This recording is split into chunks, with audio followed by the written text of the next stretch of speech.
हम जब भी एक फ़ोन लेते हैं तो क्या देखते हैं? Camera, battery, processor, display. सिर्फ यही नहीं, हम देखते हैं कैमरे में मेगापिक्सल कितने हैं, बैटरी एमएएच कितनी है, प्रोसेसर के नाम में कितना बड़ा नंबर लगा है या कितना छोटा नंबर लगा है। अगर नंबर छोटा है तो बड़े नंबर वाले प्रोसेसर से वीक है।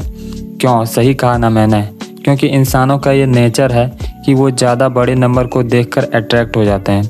बड़े नंबर को देखते ही लोगों को लगता है कि वो ज़्यादा इम्पोर्टेंट या ज़्यादा अच्छा है, और इसी चीज़ का फ़ायदा कंपनियां उठा रही है बड़े नंबर को हाईलाइट करके, ताकि लोग उस चीज़ को ज़्यादा वैल्यूएबल समझें।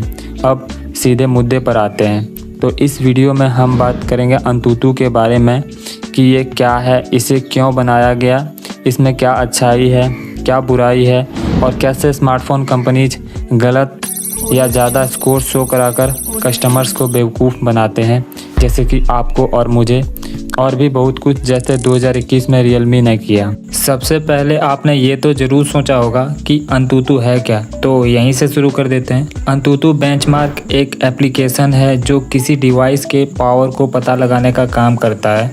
ये डिवाइस के प्रोसेसर की जितनी अधिकतम क्षमता होती है उसमें उतनी ज़्यादा प्रेशर डालती है, और उसमें हैवी टास्क रन करा के प्रोसेसर के कोने कोने को टेस्ट किया जाता है, जैसे GPU, CPU, RAM, storage, UX, हर एक चीज़ को बारीकी से चेक किया जाता है और कुल मिलाकर एक स्कोर तैयार किया जाता है, जिसे हम अंतुतु स्कोर कहते हैं। इस प्रोसेस के दौरान फ़ोन पर बहुत ज़्यादा लोड पड़ने के कारण इंस्टेंटली ये भी पता चल जाती है कि फ़ोन कितना ज़्यादा गर्म हो सकता है। साथ ही यहाँ से जो भी स्कोर निकल कर आता है उससे ये पता चल जाता है कि एक्चुअल में फ़ोन का प्रोसेसर वैल्यू फॉर मनी है या फिर नहीं, और ये फ़ोन अपने कॉम्पिटिटर्स के बीच कहाँ स्टैंड करता है।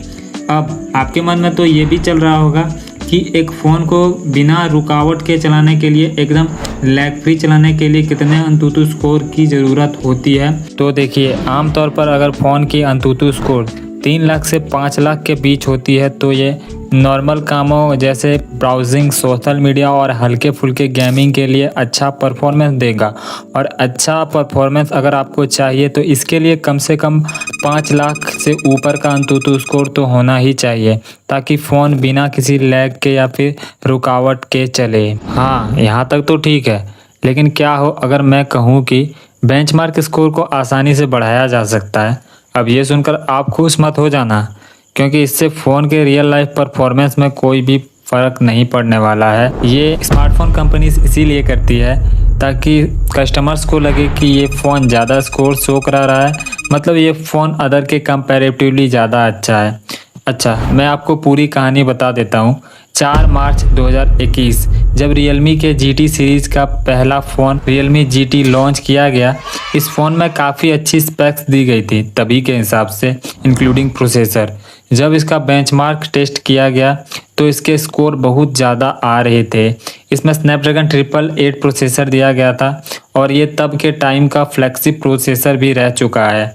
इसके टोटल स्कोर 7,50,000 आ रहे थे, जबकि इसी प्रोसेसर के दूसरे फ़ोन में 7 लाख के आसपास ही अंतुतु स्कोर आ रहे थे। जैसा कि Xiaomi 11 में तो 7,08,000 ही अंतुतु स्कोर आ रहे थे, और ये इसका रियल स्कोर था। इसके बारे में पता चलते ही अंतुतु ने रियलमी GT को 3 महीने के लिए अपने रैंकिंग से हटा दिया। अब स्कोर के साथ छेड़छाड़ करने वाली रियलमी ही इकलौती कंपनी नहीं है। ओप्पो, हुआवे, वनप्लस और यहाँ तक कि सैमसंग ने भी अंतुतु स्कोर को बढ़ा के दिखाने का काम किया है।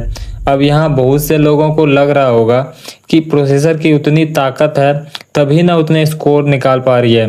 हाँ, मैं भी मानता हूँ, लेकिन इसे एक प्रैक्टिकल से समझते हैं। मैं आपकी ही बात करता हूँ।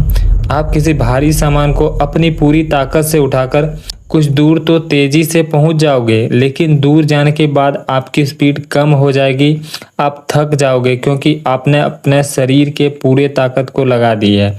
और यही सेम कॉन्सेप्ट इस फ़ोन में भी यूज किया गया था। रियलमी GT में सॉफ्टवेयर ऐसा डिज़ाइन किया गया था कि जब भी कोई बेंचमार्क ऐप चलाया जाता था, फ़ोन उसे पहचान लेता था। जैसे ही फ़ोन को पता चलता कि बेंचमार्क टेस्ट होने वाला है, वह अपनी पूरी क्षमता से काम करना शुरू कर देता। इससे प्रोसेसर की क्लॉक स्पीड बढ़ जाती थी और फ़ोन अपनी अधिकतम परफॉर्मेंस दिखाने लगता था। इससे बेंचमार्क स्कोर बढ़ जाती थी, लेकिन ये असल में फ़ोन की रियल लाइफ परफॉर्मेंस नहीं थी। जब स्मार्टफोन कंपनियां ही ऐसा कर रही है तो इससे कैसे बचें, इसका क्या उपाय है? देखिए, अगर कोई प्रॉब्लम है तो उसका कुछ ना कुछ सॉल्यूशन तो होता ही है, तो इसका भी कुछ उपाय है मेरे पास। आपको टेंशन नहीं लेना है। बेंचमार्क स्कोर सिर्फ एक इंडिकेटर है कि रियल लाइफ में फ़ोन लगभग कैसा परफॉर्म करने वाला है। तो स्कोर से सिर्फ आप अंदाज़ा लें, इसे देखकर बिल्कुल भी फ़ोन नहीं खरीदें। सेम प्रोसेसर वाले फ़ोन के साथ स्कोर को कंपेयर कर लें। अगर दोनों में एक जैसा स्कोर आ रहे हैं तब तो ठीक है, अगर स्कोर में ज़्यादा फ़र्क है तो फिर दिक्कत है।